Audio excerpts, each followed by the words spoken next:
Rule of law, कानून की हुक्मरानी या कानून की बालादस्ती। हमारे एलएलबी पार्ट 1 के सब्जेक्ट फिलॉसफी ऑफ लॉ का most important and the most repeating question है according to examination point of view. So my name is Faisal Awais and welcome to लीसल्स लॉ।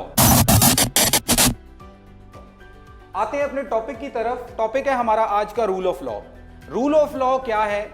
रूल ऑफ लॉ से मुराद यह है कि कानून की हुक्मरानी या कानून की बालादस्ती। बेसिकली कानून बनाया क्यों जाता है? कानून इसलिए बनाया जाता है कि आप अपनी सोसाइटी को रेगुलेट कर सकें, आप अपनी सोसाइटी को लिमिट कर सकें, आप अपनी स्टेट में जो भी स्टेट एक्टर्स हैं उनको ये बता सकें कि ये आपकी लिमिटेशंस हैं, मीनिंग देयर बाय कि ये आपके राइट्स हैं और ये आपकी ड्यूटीज हैं। अब वो किस तरह डिटरमिन होंगी? वो डिटरमिन होंगी थ्रू लॉ। कानून के तहत उनको डिटरमिन किया जाएगा और कानून की बालादस्ती तभी हो सकती है जब कानून के ऊपर इंप्लीमेंटेशन होगी, कानून को फॉलो किया जाएगा। और कानून को तभी फॉलो किया जा सकता है कि जब सुप्रीमेसी ऑफ लॉ होगा, कानून सबसे बालातर होगा, कानून सबसे अफजल होगा। तो रूल ऑफ लॉ यही है कि कानून की बालादस्ती, के कानून जो है वो सबसे अफजल होना चाहिए और फिर कानून की नजर में जितने भी लोग हैं आपकी रियासत में वो बराबर होने चाहिए, यानी कि कानून जो है वो सबके लिए यकसा होना चाहिए। ऐसा ना हो कि गरीब के लिए कानून कुछ और हो और अमीर शख्स के लिए कानून कुछ और हो। तो ये बेसिक कॉन्सेप्ट है हमारा रूल ऑफ लॉ का। फिलॉसफी ऑफ लॉ के हवाले से ये हमारा बहुत इंपॉर्टेंट क्वेश्चन है। अच्छा, अक्सर स्टूडेंट कंफ्यूज हो जाते हैं दो क्वेश्चंस में। एक हमारा क्वेश्चन आता है रूल ऑफ लॉ का और एक और क्वेश्चन हमारा, उसमें वीडियो अवेलेबल भी है हमारे यूट्यूब चैनल के ऊपर, रूल ऑफ लॉ, और दूसरी है जी role of law. Role of law is something else and rule of law is something else. Role of law ये होता है कि किसी भी मुआशरे में कानून का किरदार क्या है, और रूल ऑफ लॉ ये होता है कि कानून की बालादस्ती, कानून की हाकमियत। तो अब एग्जामिनेशन पॉइंट ऑफ व्यू से आप किस तरह लेके चलेंगे? पहली आपकी हेडिंग आएगी इंट्रोडक्शन की। अभी जो मैंने आपको बेसिक सा ओवरव्यू दिया है वो आप इंट्रोडक्शन की हेडिंग में इनकॉर्पोरेट करेंगे। सेकंड हेडिंग हमारे पास आ रही है मीनिंग की। रूल ऑफ लॉ का मतलब है command of law. Rule of law mean command of law, यानी कि कानून ने जो बात कही उसको मानना पड़ेगा। आपकी स्टेट में रूल ऑफ लॉ अगर है तो मीनिंग देयर बाय के सॉवरन जो है वो भी सुप्रीम नहीं है, कोई इदारा भी सुप्रीम नहीं है, कोई भी आपका स्टेट एक्टर सुप्रीम नहीं है, बल्कि सिर्फ और सिर्फ कानून जो है वो सुप्रीम है। उसके बाद हम आते हैं जी डेरिवेशन ऑफ टर्म के ऊपर। ये जो टर्म रूल ऑफ लॉ है ये बेसिकली डिराइव हुआ है, एक फ्रेंच फ्रेज है, ला प्रिंसिपल डी लेगलाइट। ला प्रिंसिपल डी लेगलाइट का मतलब यह है कि government should be based on the principles of law, कि आपकी जो हुकूमत है, एक रियासत में जो हुकूमत है वो कानून के असूलों जवाबित के ऊपर बनी होनी चाहिए। ये ला प्रिंसिपल डी लेगलाइट, इसका मतलब है government should be based on the principle of laws. उसके बाद हम अपनी नेक्स्ट हेडिंग पे आते हैं डेफिनिशंस पे। डेफिनिशंस में ऑलरेडी मैं अपने हर लेक्चर में बताता हूं कि एग्जामिनेशन पॉइंट ऑफ व्यू से मिनिमम आपकी 3 डेफिनिशंस होनी चाहिए और आपकी डेफिनिशन जो है वो रेफरेंस बेस्ड होनी चाहिए। अब आप क्या कर सकते हैं, इसमें एक डेफिनेशन जो है आप ब्लैकस्टोन की ऐड कर लें, एक जो है आप ऑक्सफोर्ड डिक्शनरी की डेफिनेशन ऐड कर लें, उसके बाद इसमें आप क्या करें, एक ब्लैक्स लॉ डिक्शनरी की डेफिनेशन ऐड कर लें रूल ऑफ लॉ की, तो आपकी ये हेडिंग जो है वो कंप्लीट हो जाती है। उसके बाद हम अपनी नेक्स्ट हेडिंग के ऊपर आते हैं, origin of rule of law, कि ये जो रूल ऑफ लॉ है बेसिकली ये जो कॉन्सेप्ट है ये ओरिजिनेट कैसे हुआ, फर्स्ट टाइम किसने इसके बारे में बात की या किस तरह ये ओरिजिनेट होता है, वन बाय वन हम देखते हैं। सबसे पहले 4 BC में हमारे पास आते हैं अरिस्टोटल। अरिस्टोटल ने ये कहा, ये एक क्लासिकल स्कॉलर थे ग्रीस के, इन्होंने कहा कि law should be the final sovereign, कि कानून जो है वो हतमी हाकिम होना चाहिए, फाइनल सॉवरन होना चाहिए। यानी कि फर्स्ट टाइम इन्होंने कॉन्सेप्ट जो है वो रूल ऑफ लॉ का क्वाइन किया और इन्होंने ये कहा कि right of an individual should be treated by law, कि किसी भी इंडिविजुअल के जो राइट्स हैं उनको कानून के मुताबिक ट्रीट करना चाहिए। ये हमारे पहले एक स्कॉलर थे, ग्रीस के स्कॉलर थे, जिन्होंने हमें फर्स्ट टाइम बताया कि रूल ऑफ लॉ क्या है। उसके बाद सेकंड हमारे पास है जी मैग्ना कार्टा। मैग्ना कार्टा हमारे पास आता है 1215 में। अब मैग्ना कार्टा का थोड़ा सा अगर मैं आपको ओवरव्यू दूं तो Magna carta is basically a social contract, और सोशल कॉन्ट्रैक्ट ये होता है between the king John and the people, यानी कि सॉवरन और लोगों के दरमियान एक कॉन्ट्रैक्ट होता है जिसे मैग्ना कार्टा, या इसको ग्रेट चार्टर भी बोला जाता है। अब मैग्ना कार्टा में क्या होता है कि एक टर्म जो है वो क्वाइंट की जाती है कि government should proceed by law, कि हुकूमत जो है वो कानून के मुताबिक चलनी चाहिए। तो यहां पे एक दूसरा कॉन्सेप्ट हमारे पास आता है रूल ऑफ लॉ का। उसके बाद हमारे पास थर्ड जो आते हैं वो है जी थॉमस एक्विनिस। अब ये थॉमस एक्विनिस जो है ये 16th सेंचुरी में एक कॉन्सेप्ट देते हैं रूल ऑफ लॉ का। अब ये जो थॉमस एक्विनिस हैं बेसिकली ये एक नेचर लॉज ऑफ नेचर, यानी कि laws provided by the god, और जो मैन मेड लॉज है उनको एक एम्बिट में ये फॉलो करवाते हैं। अब ये क्या कहते हैं रूल ऑफ लॉ के बारे में, ये हमें बताते हैं कि law is an ordinance of reason for the command good made by whom who has care of the community. अब बेसिकली ये कहते हैं कि रूल ऑफ लॉ ये है कि आप नेचर को फॉलो करें, नेचर हमें जो चीज कहती है कि वो सही है तो वो कानून है, और उसके मुताबिक अगर चलेंगे तो सिंपल वो रूल ऑफ लॉ है। यानी कि नेचुरल लॉ के मुताबिक अगर आप चलेंगे तो आप अपनी स्टेट में, अपनी रियासत में आप रूल ऑफ लॉ को फॉलो कर रहे हैं। उसके बाद 17th सेंचुरी में हमारे पास एडवर्ड कोक आते हैं। एडवर्ड कोक हमें यह बताते हैं कि king ought to be under god and its laws, यानी कि बादशाह जो है वो खुदा के ताबे है और खुदा के बनाए हुए कवानीन के ताबे है। मीनिंग देयर बाय कि ये भी एक स्पिरिचुअल पर्सपेक्टिव में बता रहा है कि बादशाह जो है वो खुदा के ताबे है और खुदा के बनाए हुए कवानीन के ताबे है।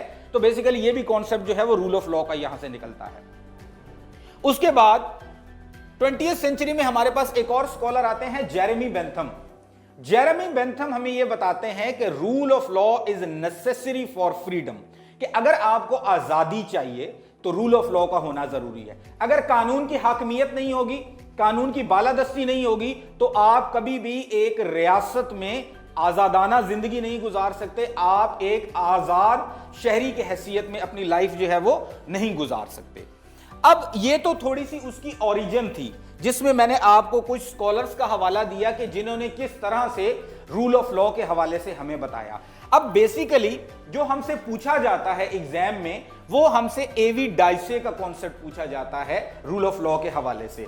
मॉडर्न स्कॉलर्स में से एवी डाइसे ने हमें फाइनली एक कॉन्सेप्ट दिया रूल ऑफ लॉ का, क्योंकि देखें अगर आप लीगल सिस्टम के सब्जेक्ट को उठाएं, काइंड्स ऑफ लीगल सिस्टम की हमारी वीडियो भी अवेलेबल है हमारे यूट्यूब चैनल के ऊपर, तो उसमें एक लीगल सिस्टम आता है मॉडर्न लीगल सिस्टम, या उसके साथ पर्सपेक्टिव में हाइब्रिड लीगल सिस्टम आता है।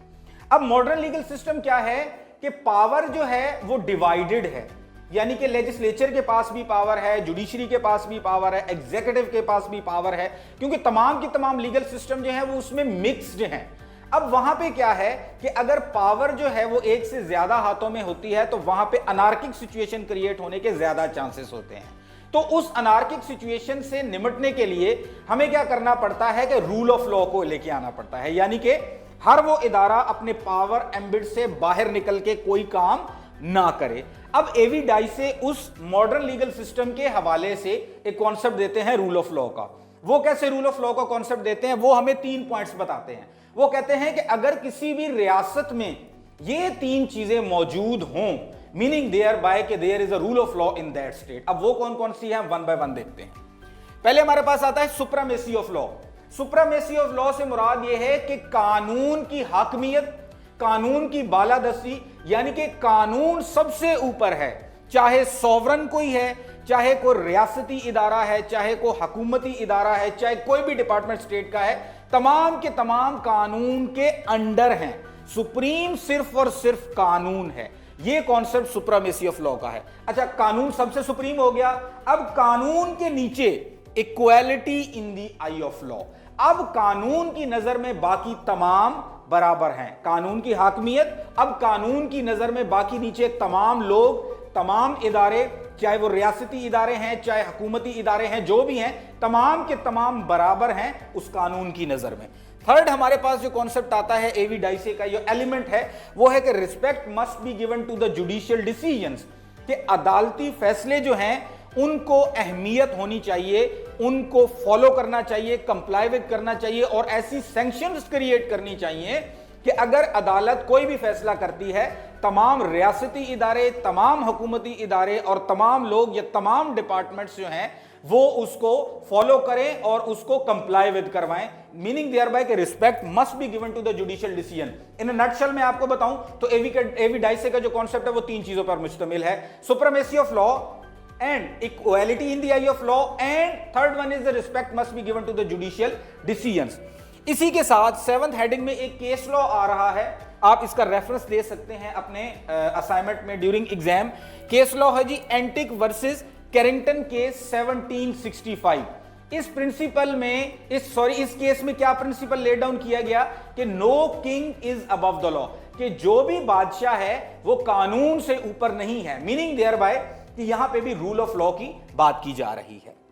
उसके बाद नेक्स्ट हेडिंग हमारे पास आएगी rule of law in Pakistan. Rule of law in Pakistan. Pakistan में अब हम देखते हैं कि हमारे आईने पाकिस्तान में कौन कौन से ऐसे आर्टिकल्स एनमरेट किए गए हैं कि जिनके मुताबिक हमें पता चलेगा कि हमारे मुल्क में भी रूल ऑफ लॉ मौजूद है। तो मैंने यहां पे क्रॉस रेफरेंस में 3 आर्टिकल्स लिखे हैं, एक आर्टिकल 4, आर्टिकल 5 और आर्टिकल 25। वन बाय वन देखते हैं इनको कि आर्टिकल 4 क्या कहता है।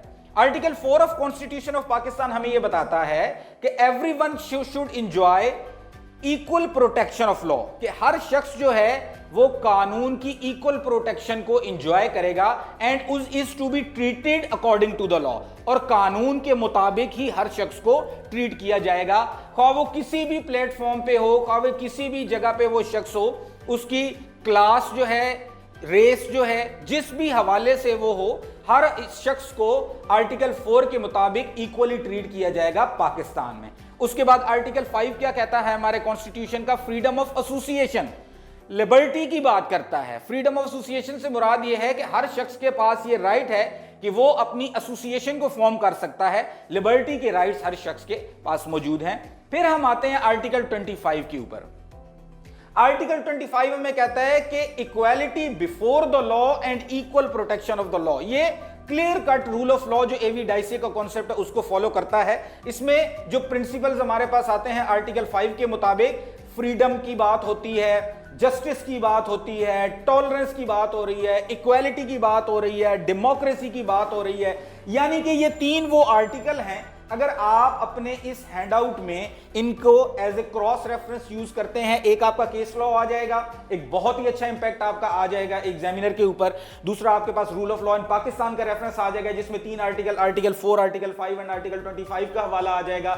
ये एक बहुत अच्छा एक इंपैक्ट आ जाएगा आपके एग्जामिनेशन पॉइंट ऑफ व्यू से एग्जामिनर के ऊपर, और ये आपका question relating to rule of law complete हो जाता है। एंड फाइनल आपकी 9th नंबर पे जो हेडिंग आ जाएगी वो कंक्लूजन की आ जाएगी। अब मैं उम्मीद करता हूं कि आप लोगों को इस क्वेश्चन की बहुत अच्छे से समझ आई होगी, बट डिस्पाइट ऑफ दिस अगर किसी स्टूडेंट को समझ नहीं आई या किसी भी पॉइंट में उसको कोई कंफ्यूजन है तो हमारा व्हाट्सएप नंबर वीडियो के नीचे आ रहा होगा, आप हमें व्हाट्सएप पे रब्ता कर सकते हैं। आप वीडियो के नीचे कमेंट करके भी पूछ सकते हैं, और हमारे हैंडआउट्स जो एकेडमी के हैं वो भी आप लोग हमसे खरीद सकते हैं। उसके अलावा जो स्टूडेंट लाहौर में रिजाइड करते हैं वो फिजिकली अगर हमारी एकेडमी को ज्वाइन करना चाहें तो वो भी कर सकते हैं। Thank you very much. Allah Hafiz.